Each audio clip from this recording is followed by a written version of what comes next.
দাঁড়িয়ে নামাজ পড়া কি ফরজ, দাঁড়াতে না পারলে বসে নামাজ পড়লে কবুল করবে কে? অজু করে নামাজ পড়া কি ফরজ। পানি নাই, তায়াম্মুম করলে কবুল করবে কে?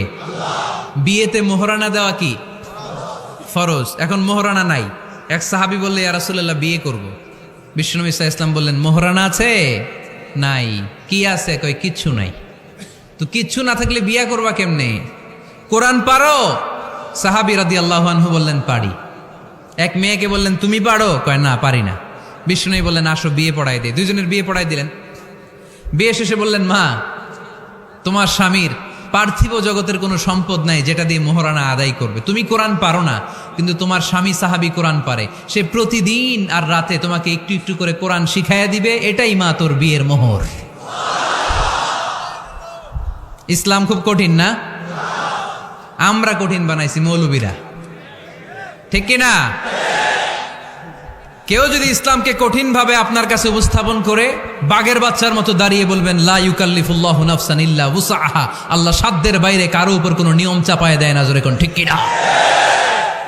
ইসলাম সহজ, এতদিন করে কঠিন বানায় রাখছে আপনাদের কাছে, কঠিন কঠিন করে প্রেজেন্ট করেছে ইসলামকে, কঠিন বানাইছে আর কিলাকিলি শিখাইছে। কিলাকিলির দিন শেষ, আর আমরা কিলাকিলি করতে চাই না, আমরা চাই ঐক্য। চিল্লায় বলো ঠিক কিনা? কিলাকিলির দিন শেষ, গোজামিলের দিন শেষ, ভুল বুঝানোর দিন শেষ। জনগণ সচেতন, জনগণের ধোকা দেয়া চলবে। সহজ, ইসলাম সহজ। আল্লাহ রাসূল সাল্লাল্লাহু আলাইহি ওয়াসাল্লাম বললেন ইয়াসসিরু ওয়ালা তুআসসিরু, সহজ করো, কঠিন করো না।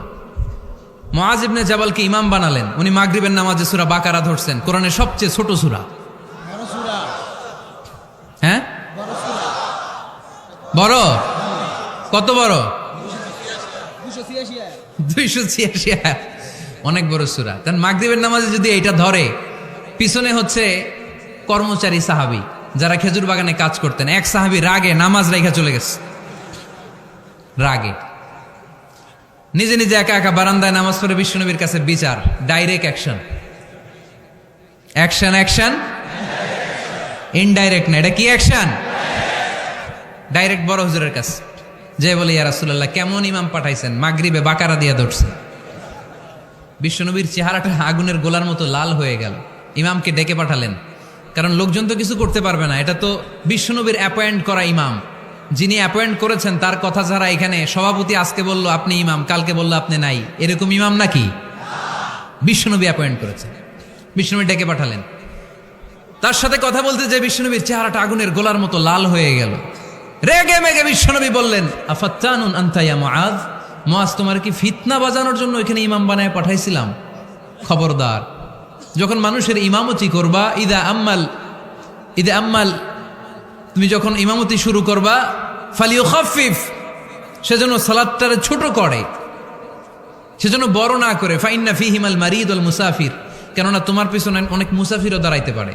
আমি যাচ্ছি এখান থেকে আরেক দিকে, দেখলাম মাগরিবের নামাজ শুরু হয়েছে, ভাবলাম সফর যেহেতু শুরু করছি নামাজের সময় নামাজটা পড়েই যাই, তো আমি ঢুইকা দেখি বাকারা দিয়ে ধরছে উনি, তা আমি পড়তে পারবো? বিষ্ণু বললেন তোমার পিছনে মুসাফির দাঁড়াতে পারে, মারিদ অসুস্থ দাঁড়াতে পারে, জাল হাজা হাজতওয়ালা লোক দাঁড়াইতে পারে। ছোট করে নামাজ পড়ায় মুআজ, ছোট করে। ইয়াসসিরু মুআজ, দোহাই লাগে ইসলামটারে সহজ করে রিপ্রেজেন্ট করবা। ওয়ালা তুআসসিরু, কঠিন করো না। বাশশিরু, সুসংবাদ দিও মুআজ, ওয়ালা তুআসসিরু, কঠিন করো না।